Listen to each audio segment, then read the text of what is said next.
Good afternoon and welcome, each of you. This is Eunice Nicholson. I am the manager of membership and planned gifts here at the National Museum of Wildlife Art.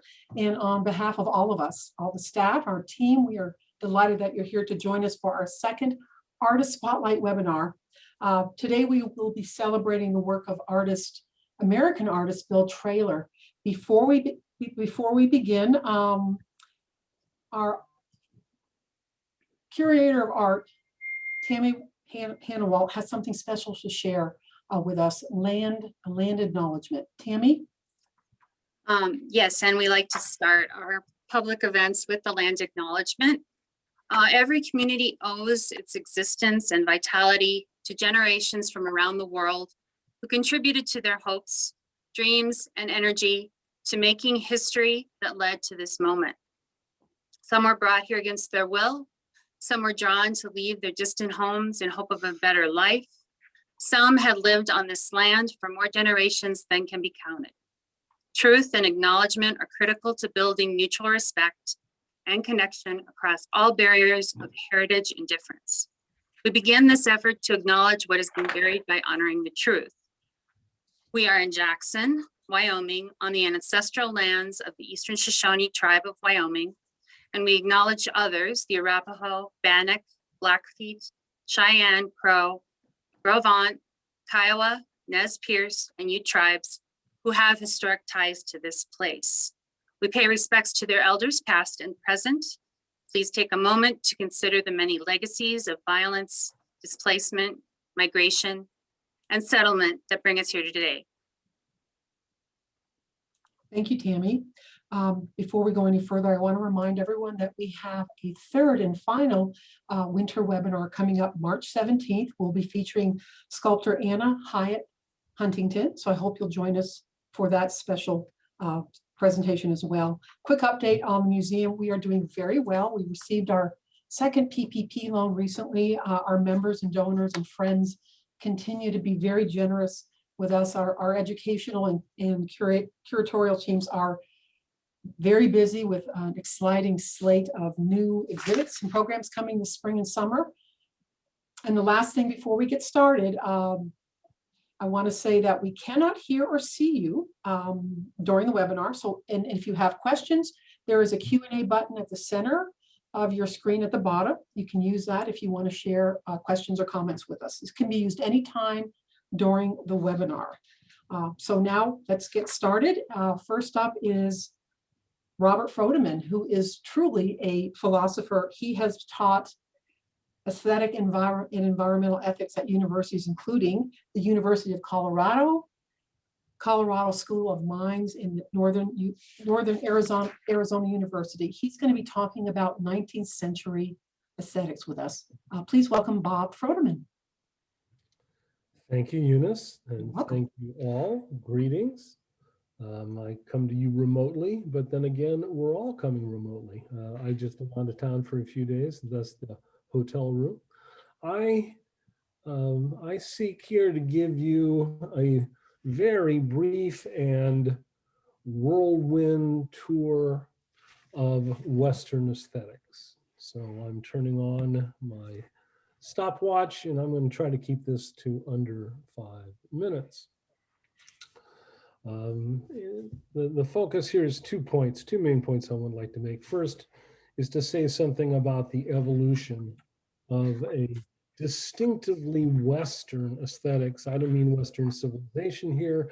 I mean aesthetics rooted in the experience of the American West, a land of aridity.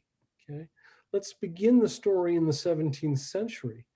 European culture had an attitude toward wild nature, which might come to as something of a shock to some of you, where it was thought that mountains were these ugly protuberances which wrecked the beautiful symmetry of nature.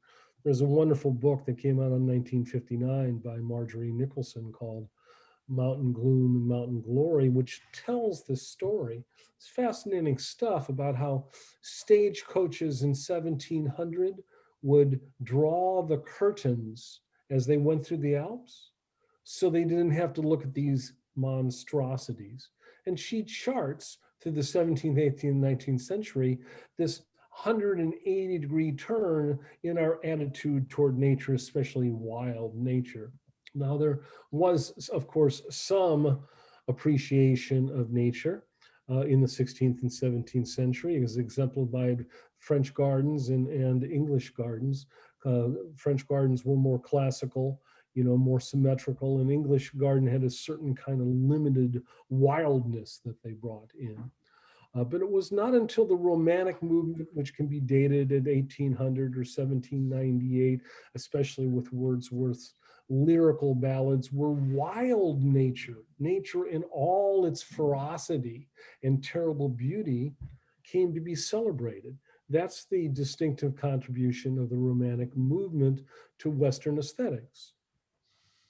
Now, if we shift this to the American experience, Americans at first felt a tremendous sense of cultural inferiority compared to Western Europe. There were few cultural monuments, but the perspective started to shift and said, well, we may not have cathedrals, but we have nature's cathedrals. We have these wonderful sources like the Niagara Falls. It's a painting by an early Hudson River School painter, Louisa Minot. You could also talk about Church and Cole and folks like this. And this group, the Hudson River School, came to celebrate what was distinctive about the American experience. The Hudson River School moved west with the mountain men and then with the settlements beginning in the 1840s. And this brings us toward the focus of the National Museum of Wildlife Art. And I'd like to frame this briefly in terms of the aesthetics of aridity. You see the quote here about, doubtless we are the last visitor to this profitless locality. This was an Army reconnaissance mission sent out in 1857, came up the Colorado River at the border of Arizona and California, visited the Grand Canyon, and were shocked by this tremendous waste, this dead scar in the landscape. Doubtless no one will ever want to visit this again. And this is where artists like Moran and Bierstadt shifted our cultural sensibility. If brown and red once meant something was wrecked or destroyed from an East Coast aesthetics, where the dominant aesthetic culture of nature is green, Moran and Bierstadt taught us to appreciate the colors that you get up in Yellowstone, in the Grand Canyon of the Yellowstone. Now, as part of this evolution, and this brings us up to the present and brings us up to the work of the museum, as well as Bill Traylor, we are in the midst of a shift toward taking wildlife art seriously, which is to say, wildlife art was traditionally something that was decorative in nature, and it was not considered serious art. It's the museum's distinctive role to have started to shift this. And that's where I would like to place the importance of the museum within not just Western American culture, but within the whole flow of contemporary aesthetics. So with that, let me turn it over to Tammi. Thank you. Thank you, Bob.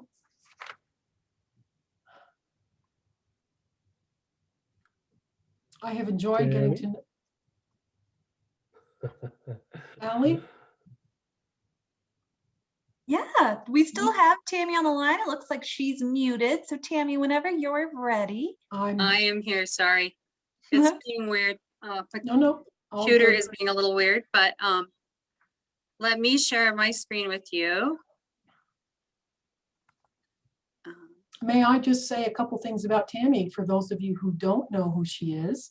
Not only is she an amazing colleague who I really enjoy working with, Tammi's been with us for about 3 years. She has been our curator of art for a full year and the associate curator prior to that. She has earned her PhD at the University of Oklahoma in Native American art. Her research interests are in modern and contemporary art, especially Native Northern American art. She's also curator for our upcoming Unnatural Selections, Wildlife and Contemporary Art. So please welcome Tammi Hanawalt. Thank you, Eunice. Something exciting that I have to share with you before I start is that Jeffrey Wolf, who is the director producer of Bill Traylor, Chasing Ghosts, the documentary that was written about Bill Traylor's life, is with us today as an audience member. So I'm going to mention what that film is about at the end. And I saw the name and I go, I know that name. So I wanted to let you know that we have a true Bill Traylor expert in the audience with us. So welcome, Jeffrey. Glad to have you with us. So I'd like to start out with this month is Black History Month, and we, like many other museums and art publications, look to honor Black artists. Currently, we have one artwork by the artist Bill Traylor, who is one of the most significant artists of the 20th century, who many of you may know. You may know of his work, and perhaps some of you don't. Today, I'm taking a close look at Bill Traylor's Brown Rabbit. I will consider more broadly the importance of Bill Traylor's work, especially his animals in his work, since we're a wildlife museum, and how his work and the work of other Black artists, depictions of wildlife are represented in American history. And really the importance of this one piece to the National Museum of Wildlife Art. I will be, after my presentation, joined by Lisa Fleishman. Lisa is right there, who has been a docent at the National Museum of Wildlife for several years, and she's a member of Collectors Circle, which supports our acquisitions. She has a professional background in philanthropy and nonprofit management. She's a lifelong art lover and museum goer who spends her time between Jackson and Washington, D.C., where she worked at the National Gallery. Lisa helped greatly with the research for this webinar, and she will lead the question and answer discussion. Bill Traylor's Brown Rabbit is the piece that I want to focus on today. This is the piece that we have in our permanent collection. And I remember taking notice of this work when I first began at the museum as an associate curator in 2018. I was thrilled that we had such a wonderful artwork by Traylor, who is considered in the realms of art history as an outsider artist. And basically what that means is he had no formal artistic training. First, I would like to address the circumstances of Traylor's rise and recognition as an artist. Bill Traylor was born in 1858 in Alabama into slavery. He was approximately 12 years old when the Civil War ended, and he spent another 60 years working as a farm laborer very near to his birthplace. Like many freed first generation freed African Americans, he was expected to farm the land and not own it. At the height of the Great Depression, Traylor was in his 70s and too old to farm, so he moved to Montgomery looking for work. And after a time going through odd jobs, he found himself homeless. And this was about the time that he began to draw. According to Leslie Umberger, curator of the folk and self-taught art at the Smithsonian American Art Museum and curator of Between Worlds, The Art of Bill Traylor, quote, he left the only significant body of paintings and drawings by a person born into slavery, end quote. Further, Umberger states that Traylor's work was a way of documenting his life, quote, which spanned slavery, Reconstruction, Jim Crow, and the Great Migration, and foreshadowed the era of civil rights, and offers a rare perspective into the larger story of America. Traylor made a visual language and a body of art that stands up to any of the artists at his time, with well over 1,000 drawings and paintings on discarded cardboard, sometimes with drawings on both sides. He made these between 1939 and 1942, Brown Rabbit being one of them. Traylor was known for his renderings of animals, having worked on a farm for most of his life, and many of his drawings depict domestic animals, but he also knew the wildlife that inhabited the wooded areas and surrounding farms. Since we are a museum that focuses on wildlife art, I would like to focus on some of the animals, this rabbit included. In his oeuvre were several rabbits, sometimes being in a chase, such as this blue rabbit running. Still more animals were domestic, like this chicken, this one with goats and a snake, and there are many dogs. And in this one, you can see how he constructed his narrative, sometimes in the vertical. And then there were cats. In this narrative, the cat is the large central figure, which might signify its importance in the drawing. Sometimes Traylor employed animals in his artwork as a way of commentary, and animals were sometimes fill-ins for humans. As you can see here, his cats are rendered with more of a human-like face. And he also created these wonderful hybrid creatures, like this slide, a footed form, combination of human object and animal. The cross at the top, perhaps indicating Christianity or something else, I'm not sure. But it certainly is an imaginative animal-like being.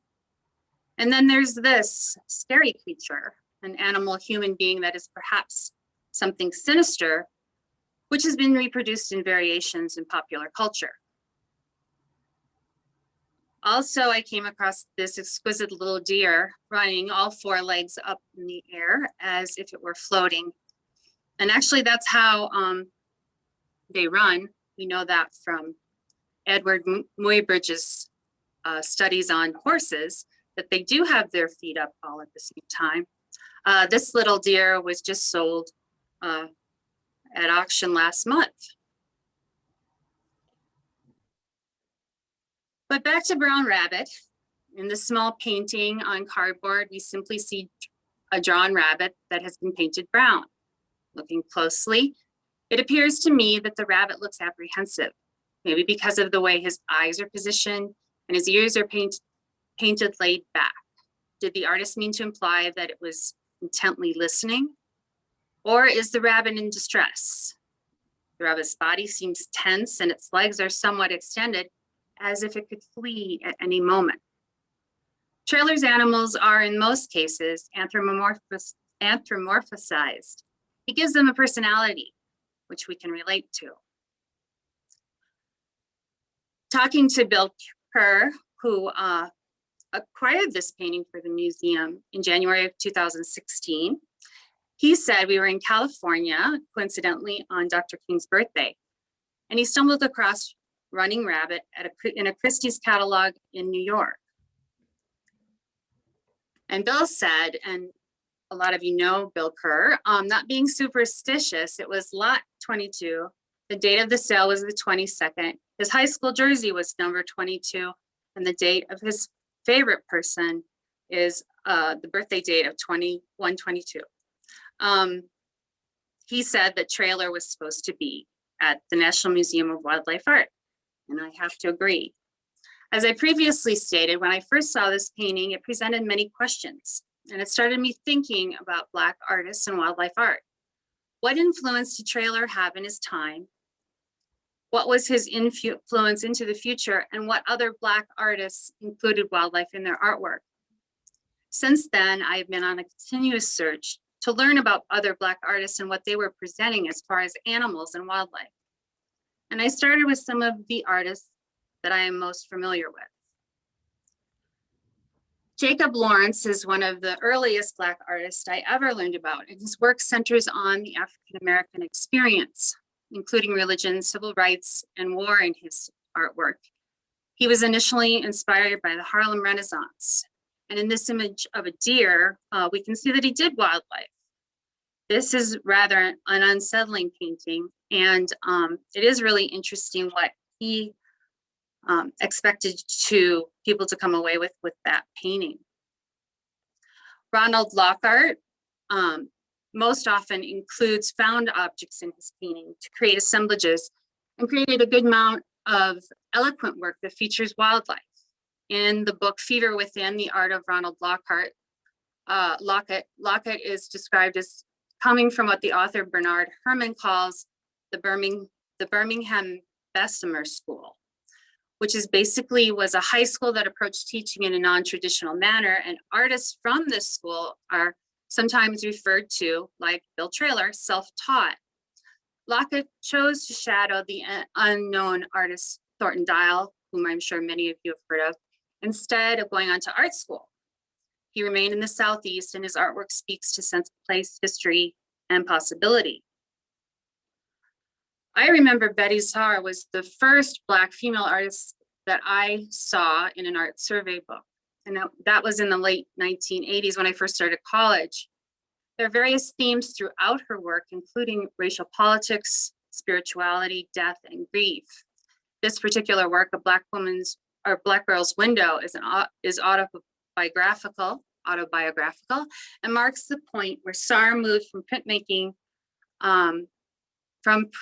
away from printmaking. So she did this work, this one on the left of your screen, in 1969. It was also the name of a exhibit at the Metropolitan Museum of Modern Art in 2019, 2020, I think it was. And you can see that she uses animals as symbols.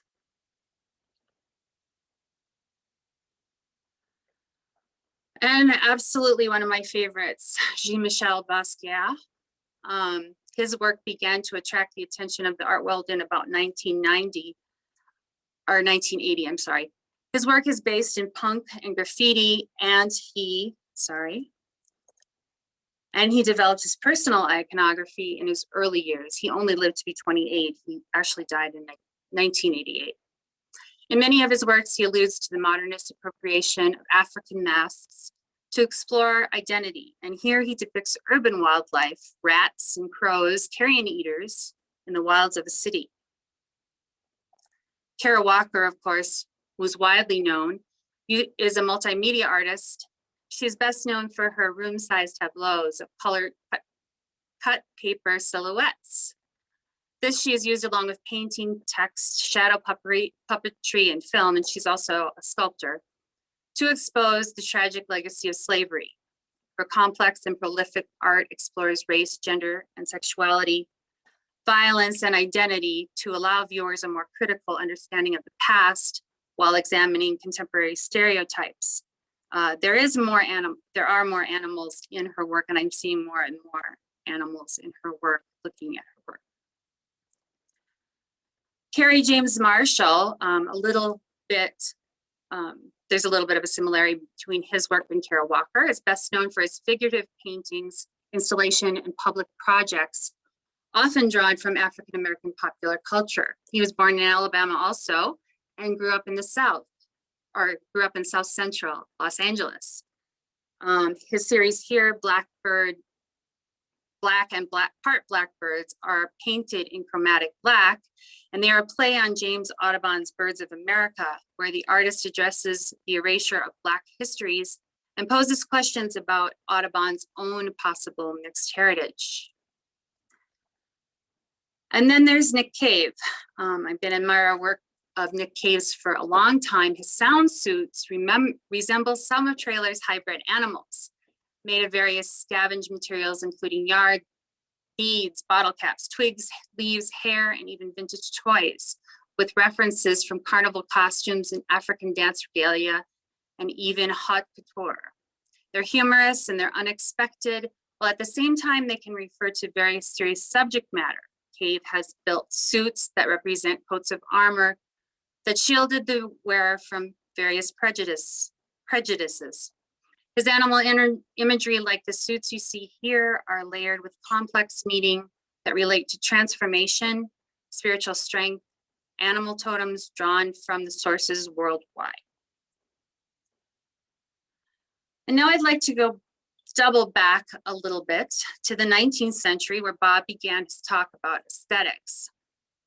I want to acknowledge the work by Robert Duncanson, who many of you know, I'm sure.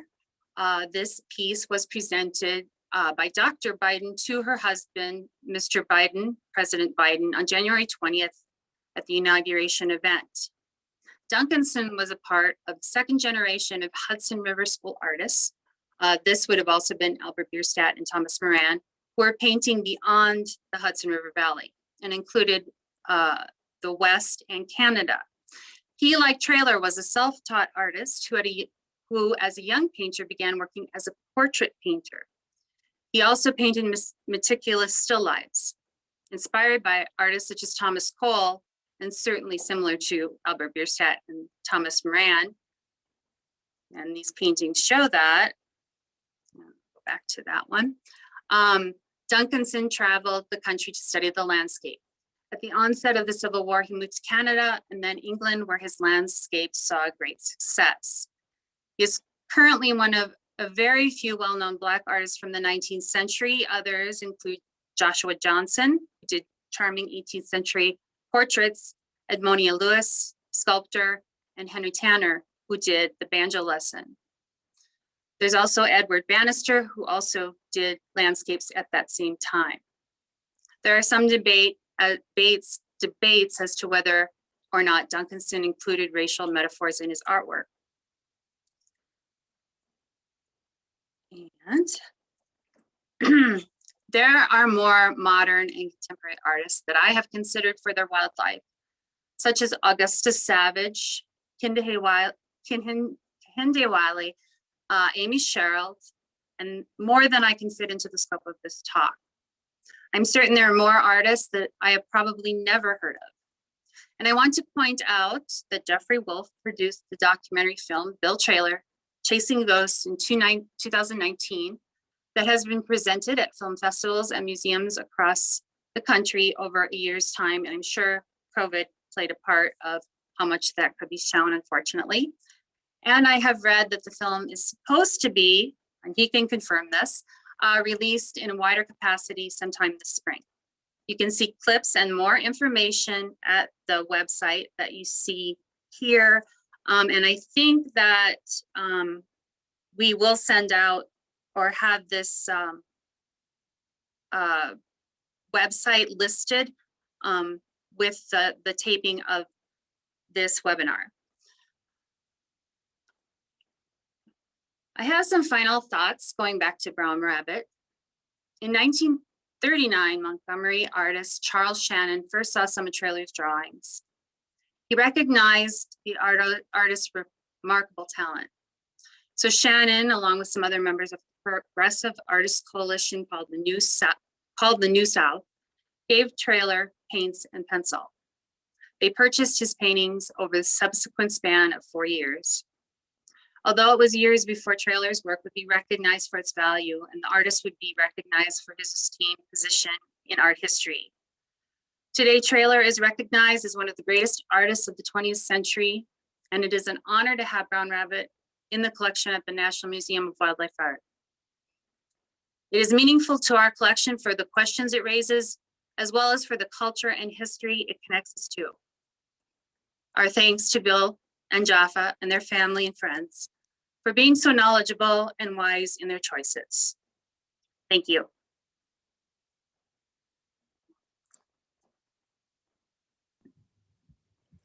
Thank you, Lisa. Tammi. Thank you, Tammi, for that sweeping presentation and A lot of information. a lot of information. And I'm full of thoughts and questions that I'm going to pose to you. And then we will, of course, also be welcoming and taking questions from our audience today. So looking forward to some discussion there. So this exquisite painting of Brown Rabbit that we have at the museum, and it's not on view. It's not hanging on the walls in the museum right now. And I'm wondering if you can explain to people why that is, why it's not on view, and what is it about the physical material and the condition of the painting itself that keeps us from having it up on view more? Yeah, and I believe that it was in an exhibit right before I got here. So probably about 2.5 years ago, it was in an exhibit. The the issues with any works on paper in a museum is that they're fragile and they can only be exposed to light for a certain amount of time. Usually 3 months is the length of time that they can be out. So unfortunately, Brown Rabbit is on that kind of gray board or the cardboard piece. You know, it's just discarded cardboard. And so it's fragile. And we can't have it out as much as we would love to. Mhm, mhm. Right, right. So when the time comes, when you choose to put it on view once again, do you have thoughts about where you would want, where in the museum you would want to install it, and what other works of art you'd like to hang it next to create some interesting juxtapositions and get some dialogue going between a few works of art? Yeah. Well, I definitely would love to put it. We have the one gallery of American art, which certainly it would have a place for it there. I think also Bill Traylor was an incredible modernist. His use of color, the way he used even abstract pieces, or he included in his narrative abstractions. His narrative, like the one drawing I showed you, had the cat, and there was a guy up on top of this structure, and he was chasing a chicken with a hatchet. You know, there's so much going on, and he's talking about this world that he's seeing in Montgomery, Alabama at his time, and it really speaks to a part of American history. And I just think there's a couple different places Bill Traylor's work would fit in. And if you think about like Picasso or other modernists that are doing art based in, like Picasso doing like something primitivism was what it was referred to. And so he was, drawing on African masks himself, like Basquiat drew on African masks, and the modernist use of African masks, their appropriation of it. So I think that Bill Traylor's got a couple places in our museum that would work great. And if we happen to get more of his work, all the better. Right. So yeah, thinking about where artists and their work fit in the canon of art history, and you've just referred to Traylor as this great modernist painter. Do you still find any use for some of these other labels for artists that we use, like folk artist, self-taught artist, outsider artist? I've even heard outlier artist. Are those still, which Traylor has sometimes been referred to in that way? And I'm just wondering whether you find those labels pertinent or not. Yeah, it's kind of like, well, they've been used in sort of a derogatory way, because the outsider art is like, at one time was perceived as like a lesser artist because they weren't, formally taught. But that doesn't mean that there's not these great ideas and talents that are coming from these artists who we don't know what Bill Traylor was exposed to for art. So maybe he was influenced by different forms of art that he saw. And just because an artist doesn't have a formal training, sometimes, like when I'm talking, if I'm writing or talking about something that has to do with legends, myths, folk tales, things like that, I use them interchangeably. There is a truth behind legends and myths, and I like to use stories, but there's a truth behind all of that. They're not, just because a myth is kind of perceived as fake, outsider artists maybe perceived as a fake kind of thing, they're not to the Mhm. standard. But I think we're realizing that now, that these artists that maybe weren't taught academically are just as should be recognized and have their place in art history, just like the rest of the artists. And Bill Traylor, like I said, he was a modernist.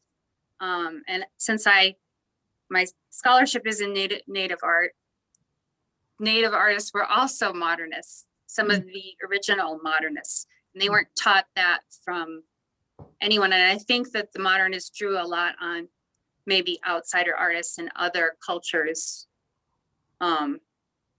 Traditional work maybe is what I want to say, not meaning old, but the work that they've been doing before for their ideas. Right, right. Fair enough, fair enough. And so as we think about this amazing genre of wildlife art that our museum collects and that our museum has been defining, and looking back through these times and the prior century, what's your answer to why there seem to be so few Black wildlife artists?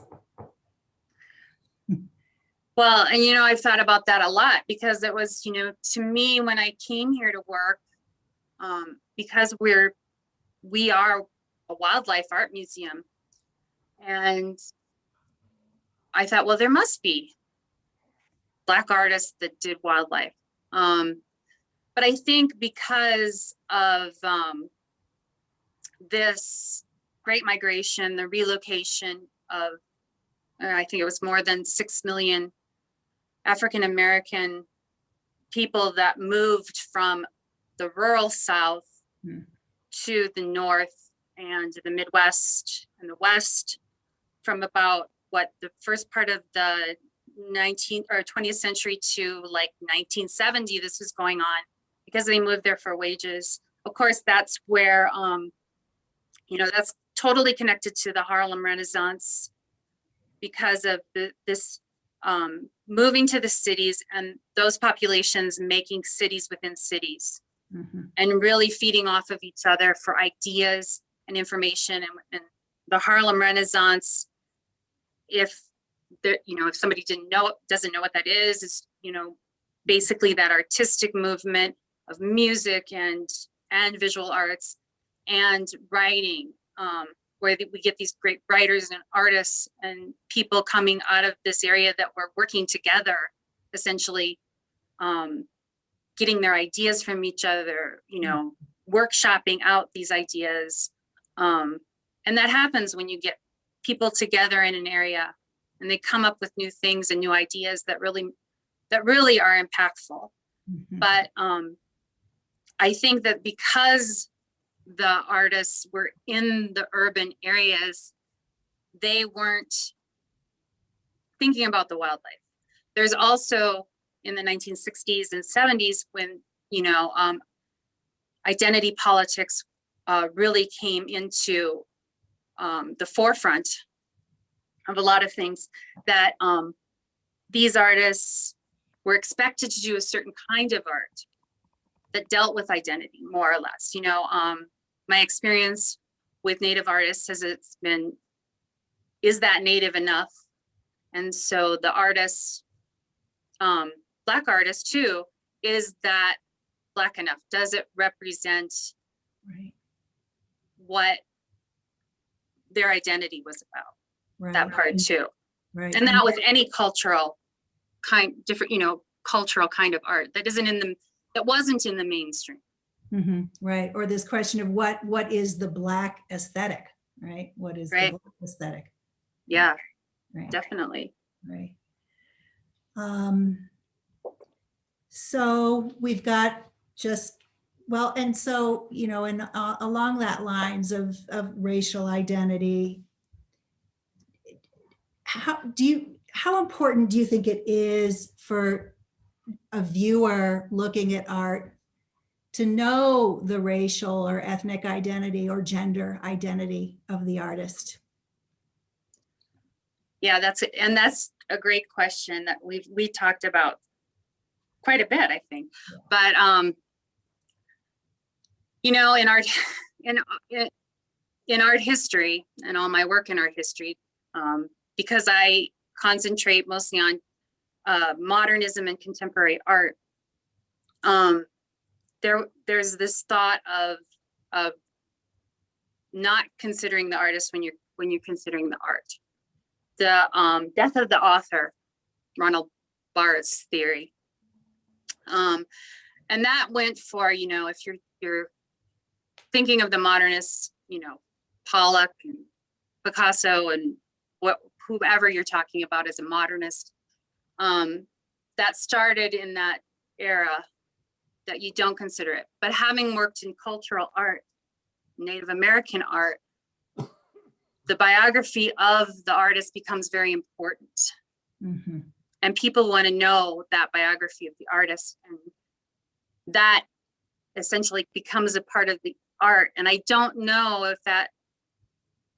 if we can move away, if we'll ever move away from that and completely get this, Right. you know, when people are from another culture, they want to know. And if there is anything about that identity in there, you know, like Basquiat's Breton, is there anything about his identity in there? Perhaps. Mhm. It depends on how you read it. Right. And perhaps this notion that art, art is an expression of one's experience in some way. And in this country, one's experience in society and the way one is recognized and treated in society, for better or worse, is largely a function of their racial identity. Is that a fair statement? Yeah, that's a really fair statement. Yeah, I know it is really, you know, there's a sad side to Bill Traylor's story, because his friends recognized him, those few artists that knew he was talented, but he was never recognized to the extent he is today Mhm. in the time he was alive. Right, right. And does that happen today? I don't know if it happens that much. Would there be some artists that would be, say, working today and found his work 50 years later, you know, just discovered? I don't know if that's possible anymore, because of the information that we have out there, because there's such a way that you work to be an artist now. Generally, you do get training, you network with people when you're in school. That's not saying there are artists who aren't successful that maybe didn't go to art school still, but they're certainly aware of the art that's going on around them, Mhm, mhm. because it's all around us, you know, and on the internet, and we can get it in a lot of different ways. Right. And museums have a special responsibility and a special power, if you will, to confer recognition on artists by collecting and showing their work. And I'm wondering, Tammi, where does our museum go from here? What are your goals as you think about how we might be expanding the representation of African-American artists in the collection? What are the opportunities and what are the obstacles for fulfilling that goal? Well, some of the obstacles is there's a certain limited amount of Black artists that have done wildlife art. Yeah. And of the artists I showed you, those pieces probably, you know, they very rarely would come up. Right. But Right. like I said, there are probably artists I never heard of that they might be doing wildlife art. I think it's our job to keep considering and looking. And I think that expanding, you know, the museum's collections in a lot of different art, you know, looking for the voices to add the voices to the collection we already have, to add those voices that are underrepresented. And I think that's what a lot of museums are doing right now. Yeah. Yeah. And I think that we can share with those museums, their collections, like the Ronald Lockett I showed you was at Crystal Bridges. That's a possibility. Museums sharing art between each other to make these great exhibitions. Right. Right. And that's, I really think that that's something that complements already the historic part of the collection here and the artists that we already have here. Great. Great. So some opportunities for some collaboration and sharing of resources, which is great, All fascinating thoughts, Tammi. And I've kind of, I want to relinquish my monopolizing the questions and just invite questions coming from the audience, which I think Eunice is on top of. And I very much hope also, Mr. Wolf, that Jeffrey Wolf will chime in with comments and thoughts about our subject today. Indeed. And we have some questions. And the first one is from Ramona, and she writes, is it UV light that breaks down the artwork? Why not put it behind glass, say, that blocks UV rays? Yeah, we can only do that to a certain extent. The pieces that we have that we get framed here certainly have as high of a UV protection as they can in the easily in plexiglass. Glass is really heavy, but yeah, we usually always frame things in the highest UV that we can, but they're still going to get some of that light damage. It can happen from natural light, which of course we don't have too much of that in our other main galleries, just in the front gallery, and we're real careful about what we put out there. But works on paper are kind of hard. They have to have special attention. So generally 3 months, and that's what's recommended by all standards. Excellent. Thank you, Tammi. Next question is from someone named Tammi. How did Traylor's art come to the attention of the public, curators, and museums? The attention of Traylor. Well, that goes back to, I know that Jeffrey Wolf said on the website that he was made aware of Bill Traylor in 1982. And I believe Traylor's art was started to be shown in exhibits and galleries, certainly in the 1970s. So he has had, of course, he died in, I think it was 1949. Mm-hmm. So there was a good amount of time between his death and the time that he was starting to get recognized. And there have been exhibitions, and certainly this larger exhibition that Leslie Umberger put together at the Smithsonian's American Art Museum that opened in 2019 and went into 2020, which was a retrospective. And the book is wonderful. There's a book about him. We also have a book in our library, another one from 1991 about Bill Traylor. And so at this museum, as I told you, Bill Kerr was the one who knew about the work and acquired it for the museum. And that finding Bill Traylor's work, now we can see the museums who own it. So many museums own it. When I was at MoMA in 2019, and I saw Betty Saar's exhibit, I also saw a couple of Bill Traylor at MoMA. But MoMA does not have any modern Native American artists exhibited. Not sure why yet, but that's a big question for them. But yeah, Bill Traylor, certainly in the big museums on the East Coast, and his work is pretty well known. An outsider artist here that I became aware of probably about 5 or 6 years ago, James Castle is another one who's gotten a lot of attention. He's from Idaho.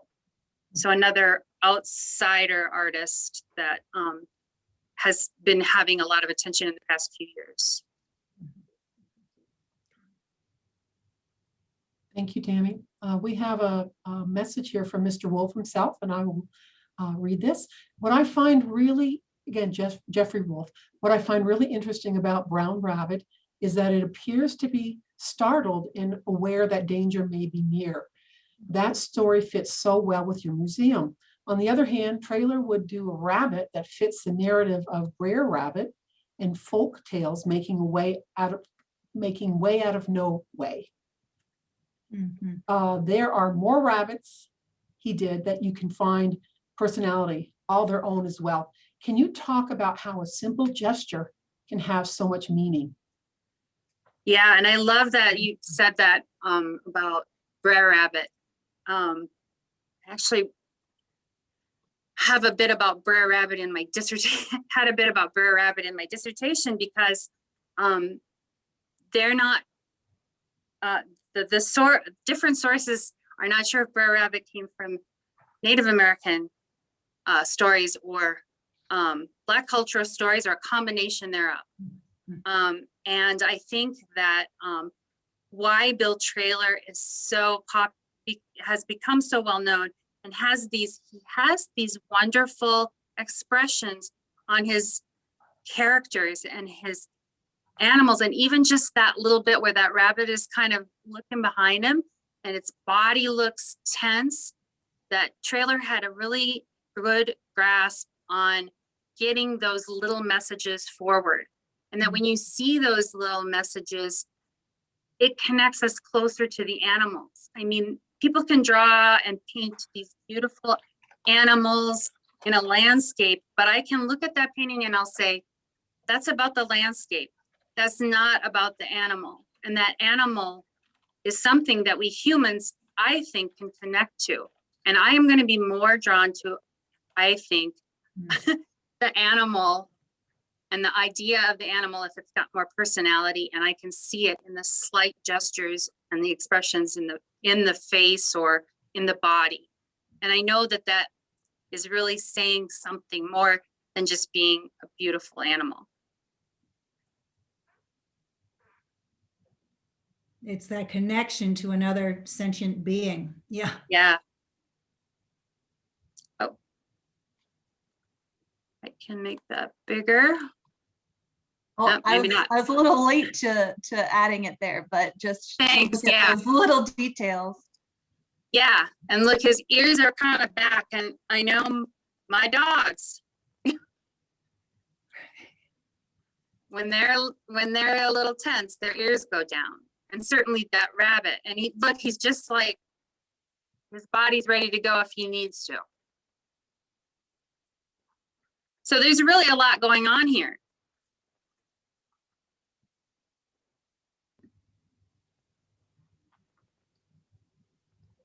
Yeah, I think it's great. Ready for the next question? Yeah. Sure. Barbara asks, is the Lawrence deer supposed to bring lynchings to mind? You know, I thought of that, and that's why I said it's pretty unsettling. Thanks, Allie.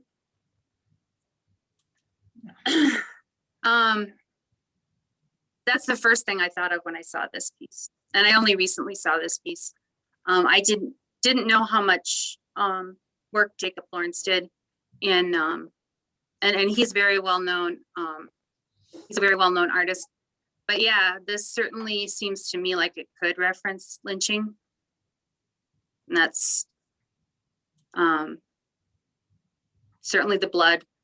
And it's sad, but it is wildlife.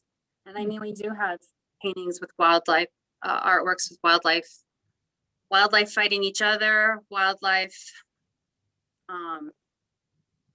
being hunted. This is something that's great too about wildlife art, is it can speak to so many different things. Right. And I think that's why it's really important that we get these different voices in the collection too. I mean, it's an amazing painting, but it is pretty disturbing. Right.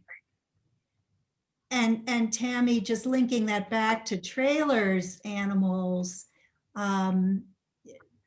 my understanding from the scholarship that was done on the retrospective of his work is that, you know, he's often been using these animals as symbols or metaphors for the chase, right? It's all about the hunt and being hunted down, and ability, in the case of a rabbit, to use its cunning to escape. And that this was, you know, his work, the narratives in his images are largely the story of African Americans, Black Americans' escape from oppression and torture and death in the Jim Crow South of the period in which he was working. Right, and that he was, you know, that the Great Migration was taking place when he Right. when he was alive. Mhm. And it's interesting to me that some of those other artists that I showed you did stay in the Southeast, where they were born, or went back to the Southeast after they had finished art school. I think that Traylor had a tough, hard life. And I think that is portrayed, and that's what we should be aware of too. It's Mhm. hard to take in. That's a really bad part of American history, but we need to acknowledge it, Mhm. certainly. Mhm. Right. But yeah, you're right. He definitely had that memory in there in his artworks. Mhm. And he himself died in a segregated hospital and was buried in an unmarked grave. Right. Yeah. Yeah, it's all pretty poignant. It's a couple Yeah. minutes. So sorry, Tammi. No, go ahead. Couple minutes to 3, but we have one more question here. Would you like me to share it with you? Sure. Okay. Ramona writes us again. How is Traylor's art influenced by slavery? Can we see it represented in his work, and how? Well, I think Lisa just was talking about that. Yeah. Certainly that was a part of his life, and what he was representing was his life. And like Lisa said, his human stand-ins maybe in those animals represented the fear and the you know, what was happening in his life. I mean, he still was 12 when the Civil War was over. He still lived in the South in a time that was segregated, in a time that was not a great place for African Americans, especially first generation free African Americans, to be. Maybe no part of this country was, but certainly in the 20th century, when the start of the Great Migration, hopefully that people had opportunities, and that's when things started to move. And so he was alive in that time. In fact, in Montgomery, Alabama, where he was at the time, was a good area for, there was a big Black community there, and that was happening. But I don't think he lived an easy life. No. And definitely that's also in his paintings. Right. And some of them are really fun, and definitely they're great to look at. And we appreciate that he was an artist, and I appreciate that we have him represented here in this collection. We just received a note from Mr. Wolf. The movie tries to answer the question of what Traylor saw from his purview and how he tried to chronicle that. And we can't wait to see the movie. So I don't, Jeffrey, will the movie be out on a public scale, or do we have to get in touch with you and get you to come here and show it? So hopefully he answers that. It's opening in April publicly. Oh, good. Okay. Well, it still would be great. Sometime maybe we can have you come here. That would be great. All right. Great. Tammi, thank you for all your answers. Thank you, Lisa. Thank you for the help with the research. Pleasure. I'm working on this. I'm glad we could acknowledge Bill Traylor's work and other Black artists in February. Thank you, Bob, for talking about 19th century aesthetics. And we are glad to know, I am glad to know anyway, that there is a landscape artist, Black landscape artist in the Capitol building, an art by this artist, Robert Duncanson, going forward. So, and thank you, Eunice. Of course. And thank you, everyone, all of our viewers and attendees, our members, our friends. We are grateful that you're here. Hope you enjoyed your time with us. Again, I remind you that on March 17th will be our final winter artist spotlight featuring Ms. Huntington and her beautiful sculpture, 2 to 3 p.m. Mountain Time once again. So again, thanks so much. And I wish you happy trails.